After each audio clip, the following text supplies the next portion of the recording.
Iniciativa Ta pastrojmë Kosovën filloi të zbatohet në Kosovë dikun në muajin qershor të vitit 2011.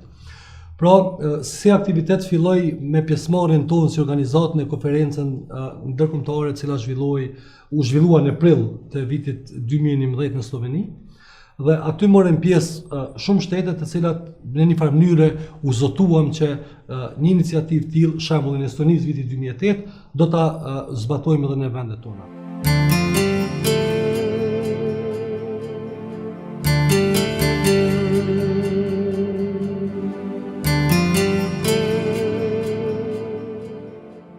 Mjedisi është ai ku ne jetojmë dhe në të marrim frymë. Prandaj duhet të veprojmë me përgjegjësi për mbrojtjen dhe mbajtjen e tij të shëndoshë të pastër. Për realizimin e këtij misioni të veçantë, mira qytetarë u përgjigjen nismes konkrete që të ndihmojnë në pastrimin e vendit të tyre nga mbeturinat.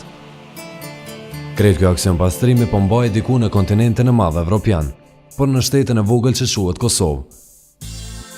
Nismes globale për pastrimin e ambientit ju bashkuan edhe evropianët e rinje.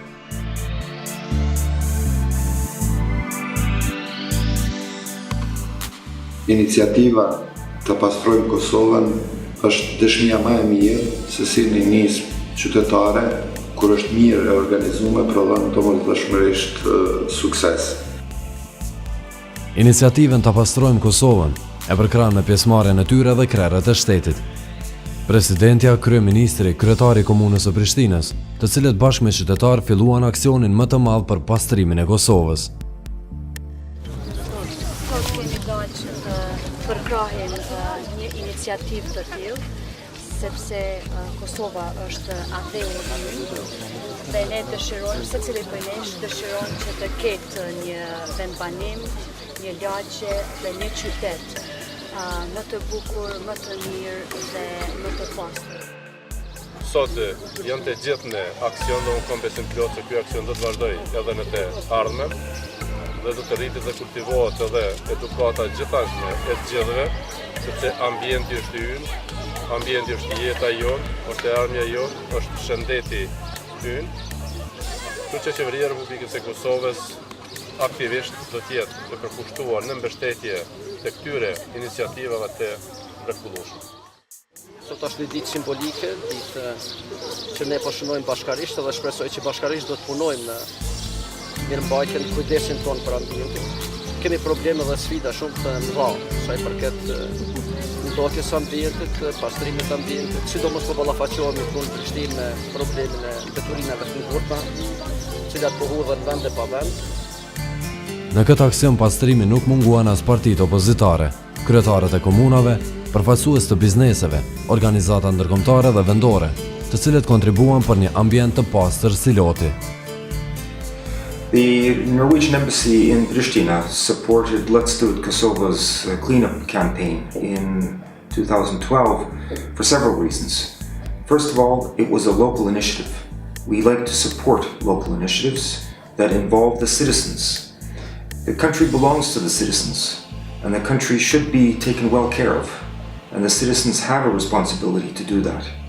So we thought that this civic initiative was good for the citizens and good for Kosovo as a country. Secondly, there was an environmental aspect. We see too much garbage, litter, illegal dumps along the roads. And Let's Do It Kosovo was trying to do something about that, to clean up the local environment, to make it more pleasant and to make it more safe for the people who live in the communities throughout Kosovo. We wanted to be part of that, and we supported not only with financial assistance, but also with our own activities during the cleanup day.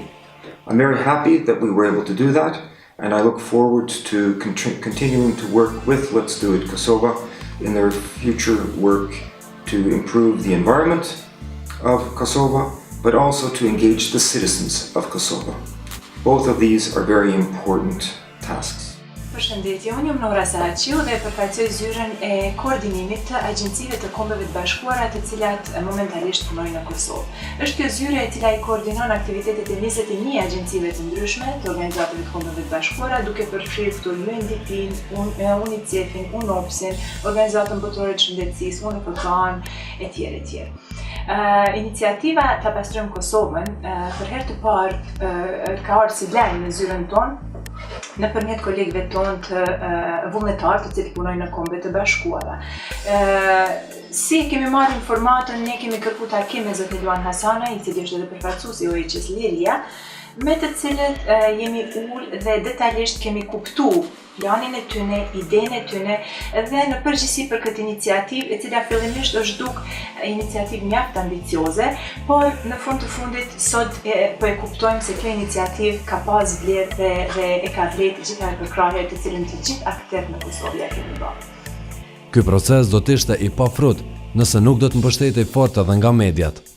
Unë besoj që është detyrë secilit qytetar që jeton në Kosovë dhe secilit turist që vjen dhe presin në të ardhmen që të na vinë më shumë turista që të haruan pastërtinë e Kosovës, për shkak se duhet të ecim në hap me Evropën, me botën e civilizuar. Besoj që kemi potencialin si popull që edhe ne jemi moti na kemi qenë të pastë. Iniciativa Ta pastrojmë Kosovën ishte prezente nëpër mediave qoftë përmes reklamave të ndryshme që kemi lansuar, po ashtu në edicionet e lajmeve, si dhe përgjatë dokumentareve dhe emisioneve të ndryshme qysh prej fillimit të kësaj iniciative. Akterët e kësaj ngjarje nuk i ndali as moti i ligë me shi. Mbeturinat e mbledhura ata i fusnin në qese të zeza, të cilat i palonin në skajet e rrugës, ashtu sikur i palon punëtori mirë drunjet e dimrit. Pastaj në mënyrë të organizuar me kamione traktor, barteshin nëpër deponi legale. Një prej aktiviteteve të iniciativës Ta pastrojmë Kosovën kanë qenë edhe aktiviteti mapping apo argëzimi të gjitha deponive në mbar territorin e Kosovës. Këtë aktivitet e kemi realizuar me grupet lokale në gjithë Kosovën dhe në bazë të kërkesave që i kanë parashtruar grupet lokale, pashtu kemi bërë shpërndarjen e logjistikës për ditën e 24 maj. Kemi identifikuar mbi 1500 deponi ilegale dhe në bazë të sasisë së këtyre veturinave, pashtu kemi bërë edhe ndarjen dhe për ditën e 24 maj ka qenë gjithë logjistika e gatshme në gjitha komunat e Kosovës. Jo vetëm Prishtina si kryeqendër e mbipopulluar pas luftës, por edhe qytete tjera u angazhuan fuqishëm për të mos u shoqëruar nga mbeturinat. Kështu Mitrovicasit bashkë me kryetarin e tyre Avni Kastratin treguan se ata nuk pajtohen me mënyrën aktuale të tjetuarit në qytetin e tyre. Ata e filluan pastrimin nga parku i pleqve, rrugën nga ura e Ibrit deri tek rrethi i qytetit. Bazuar në agendën që kemi hartuar bashkë me grupin lokal të veprimit dhe institucionet tjera relevante, edhe në komunën e Mitrovicës e gjitha komuna, iniciativa Ta pastrojmë Kosovën ka gjetur në mbështetje, duke marrë për bazë përkrahjen e institucioneve që ne kemi pas në rand part komunës Mitrovicës, kryetarit Kasratit, por edhe institucioneve dhe grupeve tjera të shoqërisë civile që kanë qenë të mobilizuar për ditën e 24.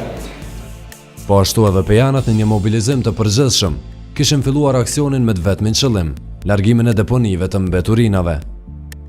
Me këtë rast ata treguan se edhe qyteti i tyre meriton të ketë një ambient të pastër. Kryetari i pejanëve Ali Berisha e filloi aksionin bashkë me stafin e tij komunal.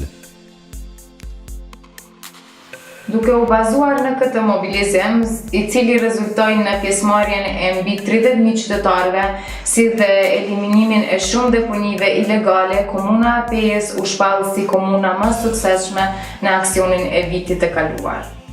Të prirë nga i pari i tyre kryetari Pal Lekaj, edhe Gjakova tregoi se ka traditë ta mbajë qytetin e pastër. Vullnetarë të moshave të ndryshme, qysh në orët e mëngjesit dolën dhe pastruan ambientet ku ata jetojnë e veprojnë. As qyteti historik i Prizrenit, i njohur si një prej qyteteve më të pastra të vendit, nuk mbeti pa u bashkuar me kampanjën për pastrimin e Kosovës.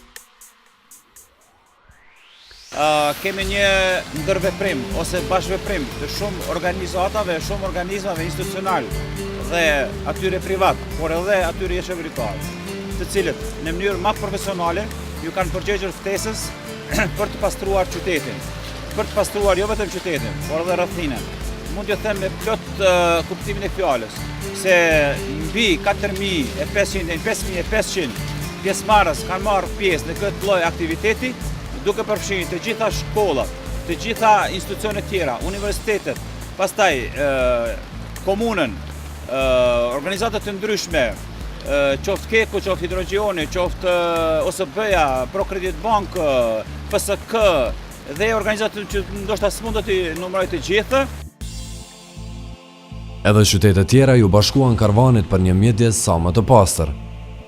Kështu qytet pas qyteti, fshat pas fshati, afro 80.000 vullnetar nga i gjithë vendi, pastruan çdo park, çdo lagje dhe çdo rrugë. Prandaj të vazhdojmë me këtë ritëm, ta bëjmë Kosovën më të bukur e ta mbajmë të pastër. Është vendi ynë, nëse ne nuk e bëjmë, atëherë kush duhet ta bëj? Iniciativa ka pas nevojë mbështetjet për dy arsye.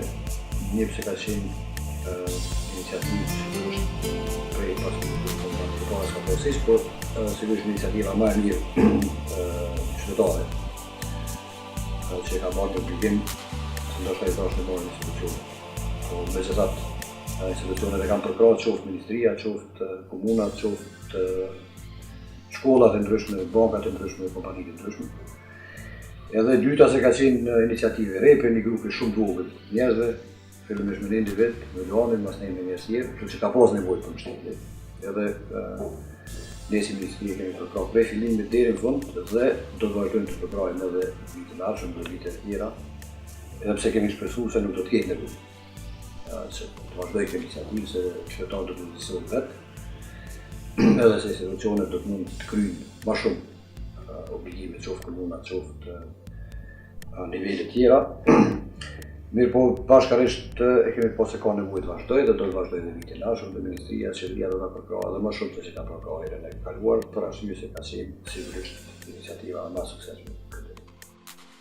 Duhet pas për bazë që ishte hera e parë që organizohej një aktivitet aq masovik, unë e konsideroj që ta pastrojmë Kosovën në vitin 2012 ka dalë të zbatohet edhe përtej planit të cilin neve kemi arritur.